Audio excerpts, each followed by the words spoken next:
किसानों का आंदोलन प्रदेश में जारी है और लगातार शंभू बॉर्डर पर किसान दिल्ली जाने के लिए लगे हुए हैं। उन पर आंसू गैस के गोले तक छोड़े जा रहे हैं। आज हमारे साथ इसी पर चर्चा करने के लिए मौजूद है इनेलो की प्रदेश महासचिव सुनैना चौटाला महिला मोर्चा की। इनसे बातचीत करते हैं और जानते हैं कि इनेलो की ओर से इसको लेकर क्या रहेगा, क्योंकि इनेलो जो है किसानों की पार्टी जो है वो मानी जाती है। तो बातचीत करते हैं। सुनैना जी, स्वागत है हरियाणा तक में आपका। बहुत बहुत धन्यवाद। तो ये किसान लगातार जद्दोजहद कर रहे हैं, तो कैसे देखते हैं जी ने आप, तो क्या इनेलो का स्टैंड क्या रहेगा जिसको लेके? देखिए, सबसे बड़ी के तो दुर्भाग्य है इस देश का कि किसानों की सुनवाई नहीं हो रही, क्योंकि 70% इस देश में किसानी पे लोग निर्भर हैं। और ना केवल लोग निर्भर हैं, बल्कि हमारी जीडीपी भी इस कोरोना की महामारी जब आई थी तो इसमें ये साबित हो गया था कि किसान उस जीडीपी को बचाने में सक्षम है।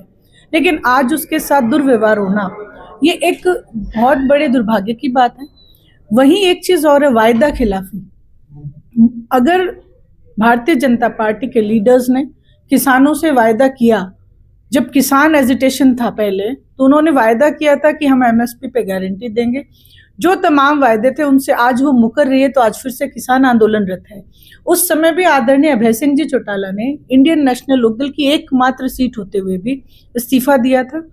और आज भी इंडियन नेशनल लोकदल पार्टी के सुप्रीमो अभय सिंह जी चौटाला ने ये स्पष्ट रूप से अपने वक्तव्य में कहा है कि अगर किसान मोर्चा कहेगा तो मेरे दोनों विधायक इस्तीफा देने को तैयार हैं।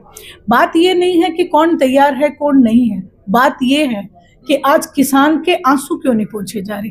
आज जो कांग्रेस पार्टी किसानों के ऊपर राजनीति करके पिछले चुनाव में ये भ्रम फैला के गई कि बीजेपी को हराना है तो कांग्रेस को वोट दो, एक आम वोटर इस बात को समझ नहीं पाया।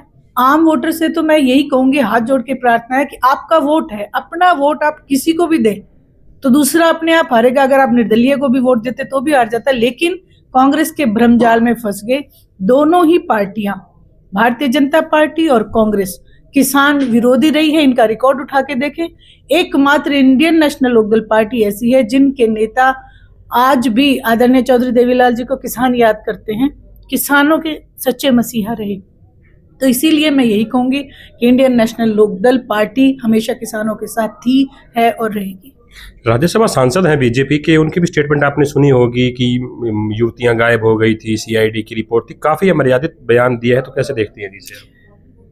मैं तो सिर्फ यही कहूंगी जांगड़ा साहब को कि आप एक बहुत ही मर्यादित पद के ऊपर हैं, कम से कम इस पद की गरिमा का ध्यान रखें।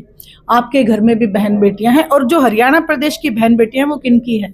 अगर आप इस मंच पे हैं, अगर आपको लोगों ने वोट दिए हैं, उसमें बहन बेटियों ने भी वोट दिए हैं। और आज अगर आप इस तरीके की टिप्पणियां करते हैं, एक तो आपकी उम्र के लिहाज से, एक आपके ओहदे के हिसाब से, ये शोभा नहीं देता। मैं इसकी घोर निंदा करती हूँ एक महिला होने के नाते। वहीं जो उन्होंने किसानों के बारे में ये कहा कि पंजाब के किसान यहाँ पे आके नशा बेचने लगे, तो मैं इस बात की भी घोर निंदा करती हूँ। वो जिम्मेवारी लें कि इस तंत्र की पूर्ण रूप से जिम्मेवार गवर्नमेंट है, और गवर्नमेंट पिछले 10 सालों से भारतीय जनता पार्टी की हरियाणा प्रदेश में है। तो मैं यही कहूँगी कि नेताओं को बोलने से पहले एक बार सोचना जरूर चाहिए, विचार जरूर करना चाहिए। बांटने का प्रयास किया जा रहा है कहीं ना कहीं, हरियाणा के किसान हैं, पंजाब के किसान हैं, हरियाणा के किसान नहीं आ रहे, पंजाब के किसानों को क्यों दिक्कत है, तो ये बांटने का प्रयास लग रहा है आपको कहीं ना कहीं? एग्जैक्टली। डिवाइड एंड रूल का जो पॉलिसी अंग्रेज अपनाते थे, वही पॉलिसी भारतीय जनता पार्टी अपना चुकी है। कोई मतलब नहीं है भाईचारे से, कोई मतलब नहीं है कौन मर रहा है कौन जी रहा है, इस बात से उन्हें कोई सरोकार नहीं है। जहां भी देखते हैं एजिटेशन है, उसमें चिंगारी खुद लगाते हैं। जैसे जांगड़ा साहब ने अभी एक चिंगारी फेंक दी। जब किसान भड़केगा तो एक स्पेसिफिक वर्ग के ऊपर इसका टैग लगा दिया जाएगा कि फलाने वर्ग के लोग थे और वो तैश खा गए और आग में झुलसाने का काम किया। लेकिन पूर्ण रूप से भारतीय जनता पार्टी इस बात के राजनीति करती हैं। मैं कहती हूँ स्वच्छ राजनीति करनी चाहिए, मैदान में स्पष्टता से आना चाहिए, धूर्त राजनीति से दूर रहना चाहिए। इनेलो के दौरान लगातार मीटिंगें की जा रही हैं, आप भी जिला स्तर पर जा रही हैं, तो पुरानी इकाई को भंग कर दिया गया, नई इकाई का कब तक गठन हो पाएगा, क्या चीजें सामने आ रही हैं? नए साल में नई इकाई का गठन हो जाएगा। और वैसे हमारी पुरानी इकाई भी बहुत मजबूत है, लेकिन हम चाहते हैं कि युवा आगे आएं, क्योंकि हमारे युवा भी बहुत निरंतर इस फील्ड में काम करें। और हमें खुशी है इस चीज़ की कि आज युवा इंडियन नेशनल लोकदल में इंटरेस्टेड है। तो कहा जा सकता है कि विपक्ष की भूमिका जैसे अभय सिंह चौटाला जी पहले निभाते रहे हैं तो अब भी निभाते रहेंगे?